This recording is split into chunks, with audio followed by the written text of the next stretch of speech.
আসসালামু আলাইকুম। সবাই কেমন আছেন? আশা করছি আল্লাহর রহমতে সবাই খুব ভালো আছেন। আমরাও আলহামদুলিল্লাহ বেশ ভালো আছি। বরাবরের মতো আজও আরও একটি ব্লগ নিয়ে হাজির হয়েছি। আশা করছি শুরু থেকে শেষ পর্যন্ত ভিডিওর পাশে থেকে যাবেন।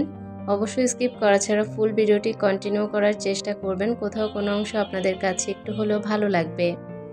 আজকে 11টা থেকে ব্লগটা শুরু করেছি তখন অনেক বেশি অসুস্থ, মানে শরীরটা প্রচণ্ড পরিমাণে কাঁপছিল।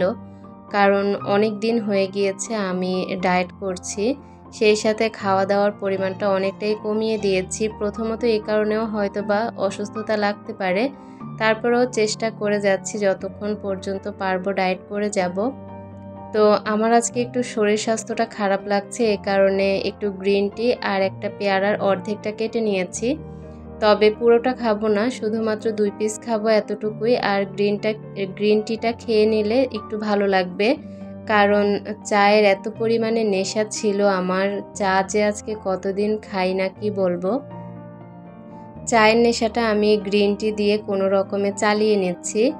তো দেখা যাক আমি 2 তারিখ পর্যন্ত কতটুকু ওয়েট লস করতে পারি, তারপর একদিন না হয় চা খাবো। যাই হোক, গ্রিন টি আর একটু পেয়ারা খেয়ে হালকা একটু রেস্ট করেছি, কারণ সকাল থেকে রেস্টের উপরে ছিলাম। দেখতে পাচ্ছেন ভিডিও কোনো রকমে করছি, মানে এতটাই পরিমাণে দুর্বল লাগছিল, আমার মাথা ঘোরানোর জন্য উঠতেই পারছিলাম না।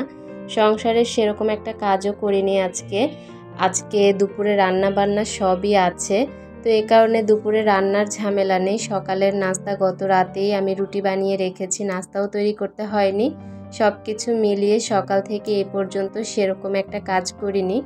এখন ক্যামেরাটা অন করে কিচেনের কিছু টুকটাক কাজ করে নিচ্ছি। মনে হলো কিচেনটাকে আজকে একটু নতুন করে সাজাই। আমার এই বাসা যখন আমি নতুন উঠেছি তখন থেকেই এরকম লুক দিয়ে যাচ্ছি। কিচেন সেলফটা অনেক বছর হয়ে গেছে আমার, তবে এখন মনে হলো আজকে একটু কিচেন সেলফটাকে সরিয়ে একটু অন্যরকমভাবে সাজাই। তবে আমার কাউন্টার টপটা যেহেতু অনেকটাই ছোট, যদি বড় হতো আরও সুন্দর করে সাজাতে পারতাম। ছোট এই কারণে কিছু দিয়েই সাজাতে পারছি না, তো কোনো রকমে আজকে একটু সুন্দর করে অর্গানাইজ করব নতুন করে। আজকে স্বাস্থ্যটা খারাপ থাকার কারণে কোনো কাজই আপনাদের সাথে শেয়ার করতে পারছি না। ভয়েস দিতে যাচ্ছি তখনও মনে হচ্ছে যে আমার শরীরটা খুব প্রচণ্ড পরিমাণে দুর্বল লাগছে। তো এই কারণে আজকে না সেরকম একটা ভিডিও করতে পারিনি। যতটুকু করেছি আমার ভালোবাসার আপুদের জন্য শেয়ার করে দিয়েছি। আশা করব আমার প্রিয় আপুরা অনেক ভালোবাসার সহিত আমার ভিডিওটা দেখে যাবেন।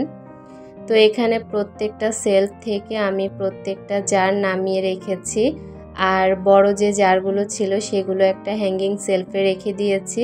আর এই তাকগুলো এখন সরিয়ে ফেলবো, কারণ এই তাকগুলো রাখার পর অর্গানাইজ করার পর ভালোই লাগছে। তবে মনে হলো যে একটা জায়গা অনেক দিন থেকে একই রকমভাবে সাজানো আছে, আর এটা দেখতে দেখতে ভালো লাগছিল না। মনে হলো যে কিছু একটা নতুনত্ব দেখানো দরকার, তো এই কারণে এই জায়গাটা একটু নতুন করে সাজাবো। আমার সিঙ্কের পাশে এতটুকু জায়গায় খালি আছে আমি অর্গানাইজ করার জন্য, তো এদিক থেকে সেদিক করে এই জায়গাটাই শুধুমাত্র সাজাই, আর কোনো জায়গা নেই কিচেনে। তো কিচেনের এই কর্নারটাকে ভালো করে একটু মেজে ঘষে নিচ্ছি, যেহেতু এখানে সেলফ ছিল একটু তো ময়লা আছেই, এ কারণে একটু মাজনি দিয়ে মেজে তারপর মুছে নেব। এতে করে একদমই চকচকে হয়ে যাবে। এরকম টাইলসের রান্নাঘরগুলো পরিষ্কার করতে সেরকম একটা কষ্ট হয় না, কারণ এগুলো একটা মাজা দিলেই চকচকে পরিষ্কার হয়ে যায়।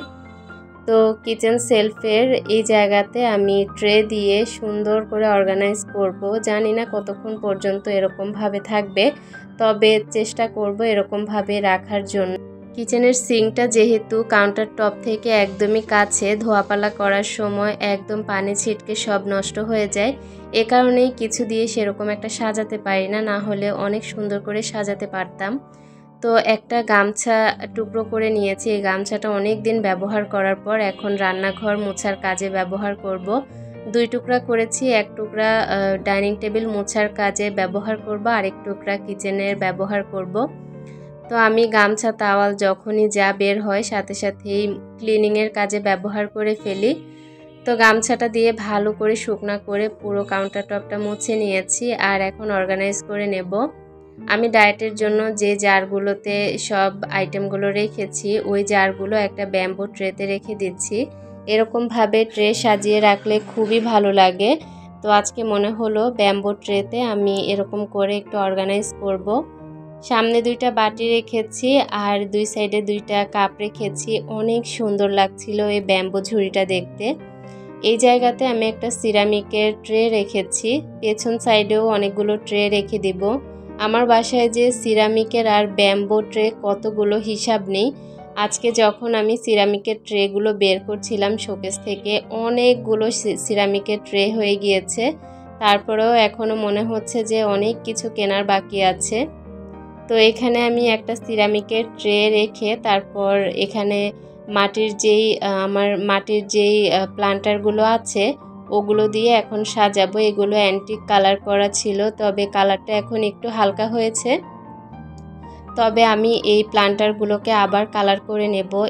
এগুলো যখন কিনে এনেছি তখন কালোর উপরে অ্যান্টিক কালার করা ছিল, মানে অনেক বেশি সুন্দর ছিল দেখতে। তো আমি এভাবে করে অর্গানাইজ করে নিচ্ছি। 2টা গাছ দিয়ে দিয়েছি এখানে। যে কোনো জায়গায় রিয়েল প্লান্টের ছোঁয়া থাকলে অনেক বেশি ভালো লাগে।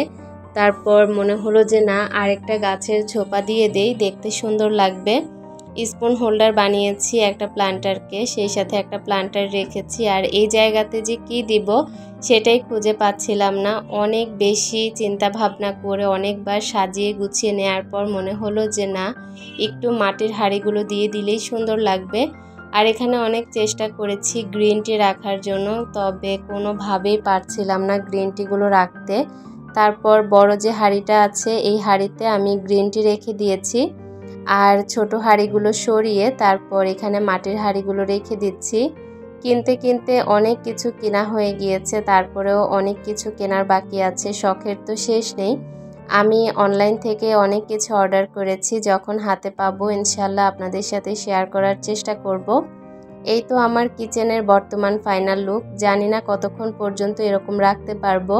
কিচেনে ধোয়াপালা করতে গেলে এই জায়গাটা একদম নষ্ট হয়ে যাচ্ছে, না হলে কিন্তু জায়গাটা দেখতে এত পরিমাণে সুন্দর ছিল। আর অল্প একটু জায়গা যদি হাতে পেতাম তাহলে হয়তো বা এই জায়গাটা এরকমভাবেই সাজিয়ে রাখতাম। তবে সিঙ্কে যখন ধোয়াপালা করছি তখন এই জায়গাটা একদম পানিতে ভরে যাচ্ছে, আর আমার প্লান্টারগুলো নষ্টও হয়ে যাবে বেশি দিন এরকম পানির ছিটকা পড়তে পড়তে। তো আপাতত এরকমভাবে সাজিয়ে রেখেছি। জানাবেন তো আপুরা কেমন লেগেছে। আমি যতই অসুস্থ থাকি না কেন আমার ঘর সংসারের কাজ আমি সবসময় করে থাকি। সকালে না পারলে বিকেলের মধ্যে হলেও আমি করি। তো এখানে আমি আমার ফ্রিজটাকেও আজকে একটু ক্লিন করে নিয়েছি। একদম যে ডিপ ক্লিন তা না, আমার ফ্রিজ সবসময় ডিপ ক্লিন করা থাকে, শুধুমাত্র হালকা যে ময়লাটা হয় সেটা মুছে নিয়েছি। আর অনেকগুলো সবজি তরকারি, পেঁয়াজ, লেবু এগুলো কেটে নিয়েছি। আমার যেহেতু এখন প্রতিনিয়ত 3 বেলায় লেবু খেতে হয়, আরও বেশিও লেবু খাই, 3 বেলা খাবারের সাথে লেবু খাই, তারপর লেবু পানি 2 বেলা খাই। তো আমার লেবুর পরিমাণটা অনেক লাগে, এই কারণে একবারেই কেটে রেখেছি। বরবটি, বেগুন, আলু, পেঁয়াজ, সেই সাথে কাঁকরোল আর ধুন্দুল সব কেটে রেখেছি 2 দিনের সবজি। আমি তো এখন সবজি অনেক বেশি রান্না করি আর অনেক বেশি খাই, কারণ ভাতের পরিমাণটা কম হওয়াতে সবজির পরিমাণটা বাড়িয়ে দিয়েছি। এই সবজিগুলো কালকে রান্না করে ফেলবো, এই কারণে কেটে এভাবেই রেখে দিয়েছি। বক্সে ভরার ঝামেলা করলাম না, কারণ আমার স্বাস্থ্যটা একদমই ভালো লাগছে না। এভাবে করেই এখন রেখে দিলাম। এগুলো রাখার পর শুধুমাত্র ভাতটা রান্না করব, আর কোনো কাজ নেই। আজকের মতো বিদায়, আল্লাহ হাফেজ।